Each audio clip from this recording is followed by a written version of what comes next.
Last week, supporters of former Brazilian President Jair Bolsonaro turned out in cities across the country to protest the Supreme Court's coup trial, which could land Bolsonaro in prison for over a decade. With Bolsonaro now under house arrest as the trial plays out, let's look at what the data says about the rule of law and political freedom in Brazil. Welcome back to Democracy Pulse, where we unpack the latest developments in democracy and human rights.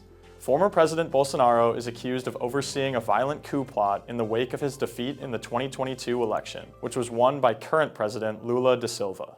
Data from the Freedom and Prosperity Indexes shows that this political storm comes as Brazil continues to recover from a half-decade of declining political freedom. Over the past 3 years, however, the country has regained its place amongst Latin America's most ardent defenders of political rights, civil liberties, free and fair elections, and legislative powers. While the protests themselves are indicative of an active and protected civil society, they highlight some dissatisfaction with the Supreme Court and its prosecution of Bolsonaro. Data indicates that Brazil is currently amongst the region's top performers in the judicial independence and effectiveness component of our legal sub-index, and President Lula was himself the subject of a previous investigation. Within the current context, Bolsonaro's case serves as a key test of the integrity and reputation of Brazil's highest court. More broadly, recent fluctuations in political freedom and the rule of law show cracks in what has historically been one of the most stable democracies in Latin America. Pro-Bolsonaro protests and any fallout from the Supreme Court's eventual decision